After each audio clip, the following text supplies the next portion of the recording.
was pretty remarkable, I've got to say, Laura. Right where I'm standing now, we saw Pat Farmer come around the corner at the base of Uluru and then run to where he met the Prime Minister, and it really was an emotional moment. He had a few people with him. You saw him bring his daughter Brooke in, and really, he was quite emotional at the end of what has been a remarkable journey. 6 months he's been on the road. He's run 14,400 kilometres.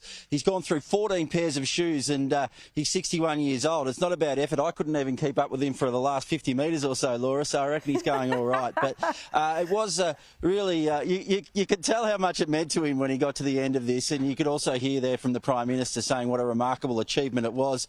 And now he's obviously just asking people to vote yes in this referendum at the weekend. But, there was a great moment there when he did meet the Prime Minister at the end of this walk.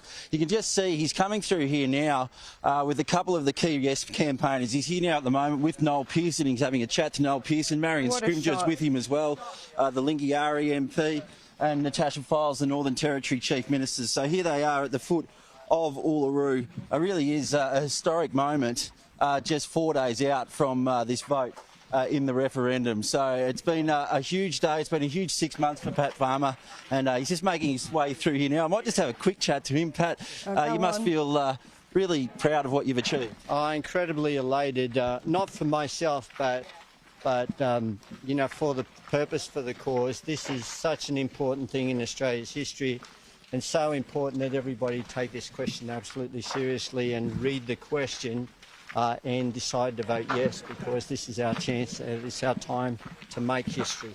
Good on you, Pat. Thanks so much. Thank you. Well, there you go. There's Pat Farmer. He is there with the Prime Minister. He's about to hold a news conference shortly, and I think we'll bring you that news conference when it happens, Laura. But they are now walking away from the foot of Uluru here as he's completed this run. An amazing journey from Pat Farmer, who's covered more than 14,000 kilometres over the past 6 months. Matt, you had to get out of the road there, I can see.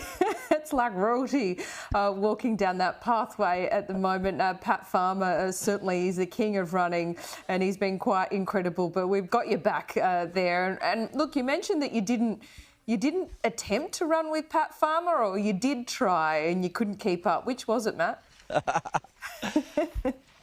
Dodgy knees, Laura, I've got to say, but no, I lasted about 5 metres as he went past me on the track there. So a pretty amazing effort when you think about it, and just to think that he's run so far and he was still running so strong at the end. An incredibly fit man, there's no doubt about that, but someone who's really put an effort in for this cause. You heard him saying, he's even not necessarily taking a position. He's just asking Australians to be informed, to read the question, to read the Uluru statement from the heart before they make that decision on Saturday. Yeah, that's right, Matt. And look, as you've travelled around the country and you have done more work in finding out what people are thinking and feeling about this voice than anyone I know, and we appreciate you for that. But I think you'll agree with me that Pat Farmer has been one of the shining lights as this debate has got predictably ugly in some quarters, and he's just been so positive. And the thing about Pat, that he has listened and then he has advocated, but he has listened to other people. Oh, absolutely. I spoke to him this morning, Laura, at about 4:30 a.m. As he was just setting out on this last journey, and that was the key message that he was making at that time. He's saying, I've travelled around the country, I've been embarking on this run, but the key for me has been to listen to people, to get their views, to hear their thoughts about what they think about this referendum. He clearly has his view and he wants people to vote yes on the weekend, but he's just been trying to gauge the public mood, if you like, and I think it's fair to say that sentiment's probably been heading in the wrong direction for the yes campaign.